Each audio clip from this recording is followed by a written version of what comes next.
Junior Women's Quads next. The Diamond Jubilee Challenge Cup. Big moment for Henley Rowing Club B against Headington School B from up in Oxford. Away they go.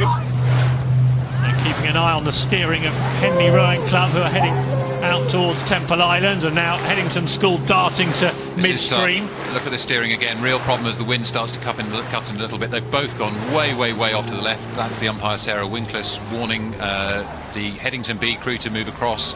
But that's caused problems for Henley, who are now heading towards the booms and the buoys. They've got to get away from that before they hit the wooden posts. Looks like they've just made it, and they've separated widely. Interesting moment. Henley Rowing Club having to get out the way of Headington School B, but they've hung on in there, Henley Rowing Club, haven't they? They are only half a length down as the race unfolds. This is heading up towards Forley. Still the challenge of the steering. Yeah, it's difficult. There is a bit of a crosswind in the middle of the course here, which gives the coxless boats a little bit of a challenge. Both quads rowing really well here, sculling really well.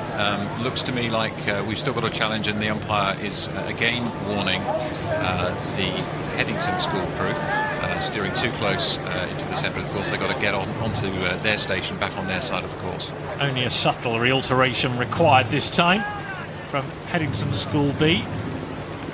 Henley Rowing Club have settled down into a nice rhythm here. This is a good stretch of the race for them, isn't it? Yeah, well, obviously a local club, so they know the river extremely well. Half of them raced in Henley A crew last year and got through to the Friday, so there's some experience of racing here at Henley Royal Regatta in that Henley B boat.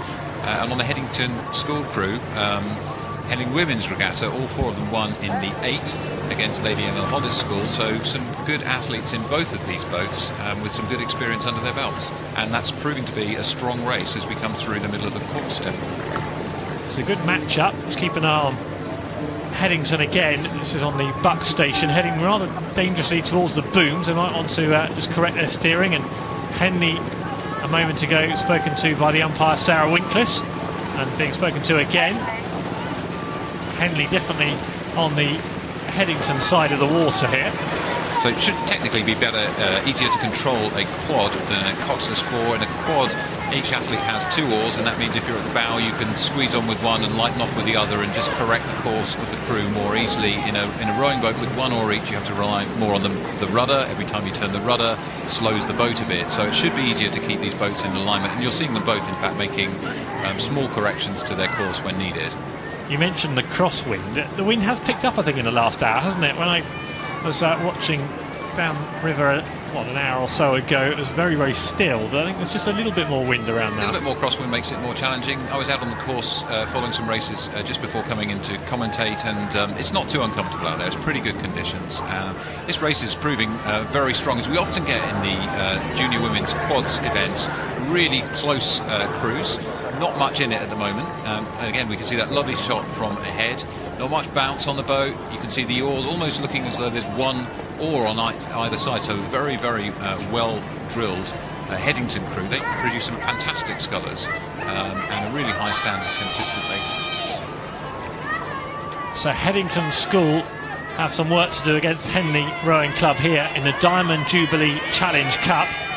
Good boat that Henley have put together as well. Half the crew raced as Henley A last year, making it through to the Friday before being beaten by Gloucester. We can hear them now as they approach the enclosures. The crowd starting to cheer. Another close race. It's only day 2 of Henley, and we've had some amazingly close races, and this is no exception. Sarah Winkles, the umpire, again warning this time the Henley crew to steer apart, keep them clean. We don't want any clashes. We want them to be able to compete as fairly as possible here.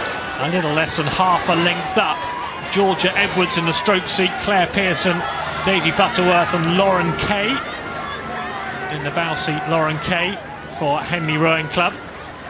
Very well matched crews. There's a kilo between them in terms of the average weight of the athletes here. Similar ages, obviously, and again, amazing. The standard of women's sculling has come up and up and up, and the stewards and the Henley Regatta have played a part in that with this race, inaugurated only in 2012, and each year we're seeing a better standard. If you think about this, is the Headington School B crew and the Henley Rowing Club B crew. It's remarkable to see the depth in both of those clubs, and some really great athletes here. I expect we'll see many of them in years to come, hopefully in the national team. It's also remarkable how close this race is. It's a very tight race again. We've seen some tight racing today already, and here's another one. The Diamond Jubilee Challenge Cup. Henley against Headington. Right, reaching this point in the race, you are conscious of the crowd noise, and you are therefore knowing that you're coming towards the finish, but it's a long way further than you would like it to be.